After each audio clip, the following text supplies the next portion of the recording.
संजय राऊत यांना माझा सवाल आहे की संजय राऊत यांनी मराठी माणसांसाठी काय केलं? संजय राऊत हे मराठी माणसासाठी जेलमध्ये गेले होते का पत्राचाळीच्या घोटाळ्याबद्दल जेलमध्ये गेले होते? संजय राऊत यांनी उभ्या हयातीमध्ये मराठी माणसांसाठी केलेलं एक काम दाखवायचं आणि माझ्याकडून 1000 रुपये घेऊन जायचे.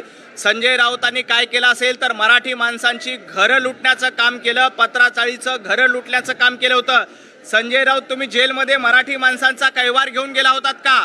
मराठी माणसांची घरं लुटली म्हणून तुम्ही तुरुंगात गेला होता. तुम्हाला दुसऱ्याबद्दल बोलण्याचा अधिकार नाही. देवेंद्रजी फडणवीस साहेबांनी मराठी माणसाला हक्काची घरं मुंबईमध्ये दिली. बीडीडी चाळीमध्ये मराठी माणसाला घरं कोणी दिली? देवेंद्रजी फडणवीसांनी दिली.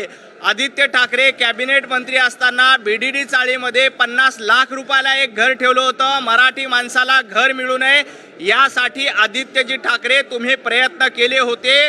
देवेंद्रजी फडणवीस असे एकमेव नेते आहेत त्यांनी मराठी माणसाला मुंबईमध्येच घर मिळालं पाहिजे यासाठी प्रयत्न केले होते. तुरुंगामध्ये तुम्ही मराठी माणसाचा भ्रष्टाचार केला, मराठी माणसाची घरं लुटली म्हणून तुम्ही जेलमध्ये गेला होता. मराठी माणसांच्या हितासाठी तुम्ही जेलमध्ये गेला नव्हता. हे संजय राऊतांनी लक्षात ठेवावं. आणि संजय राऊत काय सांगतात की देवेंद्रजी फडणवीस साहेबांनी केलेली 10 कामं सांगावा. संजय राऊत, मी देवेंद्रजी फडणवीस साहेबांनी केलेली 100 कामं सांगतो, ज्याच्यामध्ये मेट्रो आहे, अटल सेतू आहे, कोस्टल रोड आहे, मराठी माणसाला घर देणं असेल, रस्त्याची सुविधा असेल, हे सगळं देवेंद्रजी फडणवीस साहेबांनी केलं. उद्धवजी ठाकरे यांनी केलेली 10 कामं संजय राऊतांनी द्यावी आणि संजय राऊत यांच्यामध्ये हिंमत असेल तर त्यांनी 10 कामं सांगून दाखवावीत. युती झाल्यावर कोणताही परिणाम होणार नाही, फरक पडणार नाही असं जर फडणवीस बोलतात तर मग ते प्रतिक्रिया का देतात असं सवाल त्यांनी. खरं तर ही युती नाहीच आहे, ही भीती आहे. भारतीय जनता पार्टी आणि महायुतीची भीती असल्यामुळे ते अशा पद्धतीचं वक्तव्य करतायत. यांची युती झालेली नाही आणि युती होणार देखील नाही. उद्धवजी ठाकरे यांची परंपरा पाठीमध्ये खंजीर खुपसण्याची आहे. राज ठाकरे यांच्या पाठीमध्ये खंजीर खुपसण्याचं काम देखील संजय राऊत आणि उद्धवजी ठाकरे करणार आहेत. मराठी माणसांच्या पाठीत खंजीर खुपसण्याचं काम उद्धवजी ठाकरे यांनी 25 वर्ष केलं. मराठी माणसाला मुंबईच्या बाहेर ढकलण्याचं काम संजय राऊत, उद्धवजी ठाकरे तुम्ही केलं. महापालिकेमध्ये सत्ता असताना तुम्ही कशा पद्धतीनं महापालिका लुटली आणि मराठी माणसाला परागंदा केलं हे महाराष्ट्रानं बघितलेलं आहे. पिंजरे मुले पळवण्याचे पिंजरे लावलेले आहेत आणि एकनाथ शिंदे यांनी स्वतःची मुलं सांभाळावी, कारण भाजपने हे पिंजरे लावत असं त्यांचं म्हणणं. खरं तर पिंजऱ्याच्या गप्पा संजय राऊत यांनी करू नये. पिंजरा चित्रपटामध्ये मास्तरची अवस्था जशी झाली होती तशी अवस्था संजय राऊत आणि उभाटा गटाची झालेली आहे. पूर्वी उभाटा गट हिंदुत्ववाद घेऊन उभं होतं. पिंजरा चित्रपटातला मास्तर पूर्वी चांगला होता, जो हिंदुत्ववादासोबत होता. नंतर त्याने हिंदुत्ववादी सोडलं आणि हातामध्ये तुंतुन घेऊन तुम्हाला काँग्रेस सोबत उभं राहावं लागतंय. हातामध्ये तुंतुन घेऊन हिरवी मतं मिळावी यासाठी तुंतुन वाजवावं लागतं. हातामध्ये तुंतुन घेऊन तुम्हाला भगवा दूर करावा लागतो. तुमचा पिंजरा चित्रपटातला मास्तर झालाय, त्यामुळे तुम्ही पिंजऱ्याबद्दल बोलू नये. संजय राऊत, तुम्ही ज्या पद्धतीची भाषा वापरतायत, तुम्ही ज्या पद्धतीनं हिंदुत्ववादाशी फारकत घेतली आहे, तुम्ही ज्या पद्धतीनं वंदनीय हिंदू हृदय सम्राट बाळासाहेब ठाकरे यांचे विचार सोडले आणि ज्या पद्धतीनं पिंजरा चित्रपटातल्या मास्तराप्रमाणे तुंतुन घेऊन उभा आहात, तुमच्या तुंतुण्यानं काही फरक पडणार नाही. तुम्ही कितीही तोंड वाजवा, मुंबईतला मराठी माणूस, मुंबईकर हा भारतीय जनता पार्टी आणि महायुतीच्या सोबत निश्चितपणे उभा राहील. बाळासाहेब होते म्हणून तुम्ही मुख्यमंत्री पद जे आहे ते तुम्हाला मिळालं असं एक वक्तव्य संजय राऊतांनी देवेंद्र फडणवीसांना उद्देशून म्हटलं. एक मात्र नक्की आहे, उद्धवजी ठाकरे होते म्हणूनच देवेंद्रजी फडणवीस साहेब मुख्यमंत्री झाले. उद्धवजी ठाकरे यांनी देवेंद्रजींच्या पाठीमध्ये खंजीर खुपसला म्हणूनच देवेंद्रजी मुख्यमंत्री झाले. उद्धवजी ठाकरे हे हिंदुत्ववादाशी फारकत घेऊन मुस्लिम मतासाठी काँग्रेसच्या मांडीला मांडी लावून बसले म्हणूनच देवेंद्रजी मुख्यमंत्री झाले. उद्धवजी ठाकरे, तुम्ही देवेंद्रजींना धोका दिला. उद्धवजी ठाकरे, तुम्ही देवेंद्रजींच्या पाठीमध्ये खंजीर खुपसला. त्यामुळेच महाराष्ट्रातील जनता देवेंद्रजींच्या पाठीशी भरभक्कमपणे उभी राहिली. महाराष्ट्रातल्या जनतेनं देवेंद्रजींना आशीर्वाद दिले म्हणून देवेंद्रजी मुख्यमंत्री झाले. ज्या पद्धतीनं मुख्यमंत्री पदाच्या खुर्चीसाठी उद्धवजी ठाकरे तुम्ही काँग्रेससोबत जाऊन आपला पक्ष दावणीला बांधला.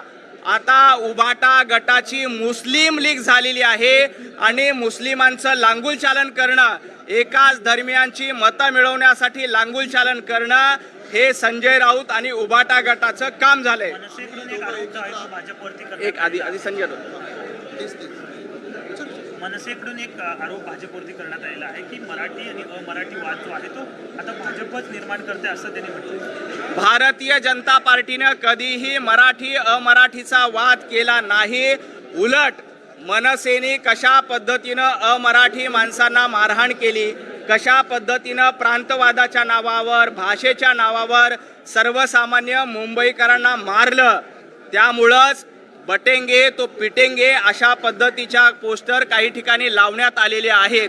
मराठी माणसाचा द्वेष करायचा, परप्रांतीयांचा द्वेष करायचा, भाषिक वाद करायचा, मराठी अमराठी करायचा, मराठी गुजराती करायची, ही परंपरा उभाटा गटाची आणि मनसेची आहे.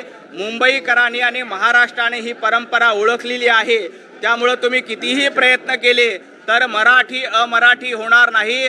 संपूर्ण मुंबईकर हे भारतीय जनता पार्टीच्या पाठीशी खंबीरपणे उभे राहतील आणि मुंबईकरांचे आशीर्वाद देवाभाऊ भारतीय जनता पार्टी आणि महायुतीच्या पाठीशी उभे राहतील, याच्यामध्ये अजिबात शंका नाही. संजय राऊत बोलतायत की दोन्ही ठाकरे एकत्र आले ते आमचं आम्ही बघून घेऊ. तुम्ही मराठी माणसाच्या संघटना तोडायचं काम केलं, तुम्ही दोघे एकत्र काय मालिश करायला एकमेकांचे एकत्र आलेला. दोन्ही ठाकरे एकत्र आलेत असा दावा संजय राऊत करतात, परंतु काल जेव्हा आकडेवारी सांगण्याची वेळ आली त्यावेळेला संजय राऊतांचं तोंड बघण्यासारखं होतं.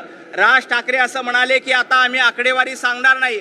त्यावेळेला संजय राऊत यांचा चेहरा पडला होता. त्यांना माहीत होतं की उद्या आकडेवारीवरून युती फिसकटू शकते. त्यामुळं संजय राऊतांची काय अवस्था काल पत्रकार परिषदेमध्ये झाली हे महाराष्ट्रातल्या जनतेनं उघड्या डोळ्यांनी बघितलेलं आहे. उद्धवजी ठाकरे यांची परंपरा धोका देण्याची आहे. उद्धवजी ठाकरे यांची परंपरा पाठीमध्ये खंजीर खुपसण्याची आहे आणि संजय राऊत मटक्यावर आकडे लावण्यामध्ये एक्सपर्ट आहेत. याआधी भांडूपच्या नाक्यावर बसून आकडे लावण्याचं काम संजय राऊतांनी सातत्यानं केलं होतं.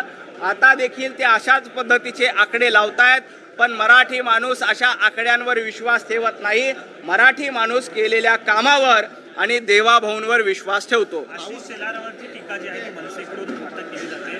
संदीप देशपांडे असे म्हणाले की आशिष पुरेशी आहे आणि कुर्सी लागलेला असे उल्लेख त्यांनी केला. ज्यांच्याकडे विचार नाहीत, ज्यांच्याकडे आचार नाहीत, ज्यांच्याकडे भूमिका नाही, त्या संदीप देशपांडेंनी आशिषजींवर टीका करू नये. ज्यांना सुपारी घेण्याची सवय आहे, ज्यांना सेटलमेंट करण्याची सवय आहे, त्यांनी भारतीय जनता पार्टीवर टीका करू नये. ज्यांचं राजकारण सुपारीवर चालतं, ज्यांचं राजकारण सेटलमेंटवर चालतं, जे सातत्यानं भूमिका बदलत असतात, जे आधी म्हणतात की आम्ही उभाटा बरोबर जाणार नाहीत, नंतर उभाटा बरोबर जाऊन गळाभेट करतात, अशा पद्धतीच्या सातत्यानं भूमिका बदलणाऱ्यांनी, सातत्यानं सुपारी घेऊन काम करणाऱ्यांनी भारतीय जनता पार्टीच्या नेत्यांवर टीका करू नये. कालपर्यंत उभाटा गटाला शिव्या देणारे, कालपर्यंत तुमचा पक्ष संपलेला आहे असं म्हणून जे तुम्हाला हिणवत होते, त्यांच्या मांडीला मांडी लावून तुम्ही बसतायत. तुम्हाला याबद्दल पश्चाताप झाला पाहिजे, कारण तुमची वैचारिक दिवाळखोरी महाराष्ट्राने अनेक वेळा बघितली आहे. काल मुख्यमंत्र्यांनी वंदे मातरमच्या संदर्भात विधान केलं होतं की राज ठाकरेंच्या सोबत जे आहेत त्यांनी वंदे मातरम म्हणून दाखवावं. त्यावरून राऊत असं म्हणतात की तुमच्यापैकी कोण स्वातंत्र्याच्या लढ्यामध्ये होतं, यापूर्वी कोणी वंदे मातरम म्हटलं, केवळ राजकीय अपरिहार्यता आहे म्हणून आता भाजपला वंदे मातरम वाटतं. संजय राऊत कुठल्या स्वातंत्र्याच्या लढ्यामध्ये होते? संजय राऊत आपण कुठल्या लढ्यामध्ये जेलमध्ये गेला होतात? मराठी माणसाला लुटलं यासाठी तुम्ही जेलमध्ये गेला होता. स्वातंत्र्याच्या लढ्यासाठी किंवा मुंबईतल्या मराठी माणसाच्या लढ्यासाठी तुम्ही जेलमध्ये गेला नव्हतात. आणि देवेंद्रजी यासाठी म्हणाले की तुम्ही ज्यांच्या मांडीला मांडी लावून बसलात ते वंदे मातरम म्हणत नाहीत. त्यांना वंदे मातरम म्हणायची लाज वाटते, कारण त्यांना माहीत आहे वंदे मातरम म्हटलं तर आपल्याला काही धर्मीयांची हिरवी मतं मिळणार नाहीत.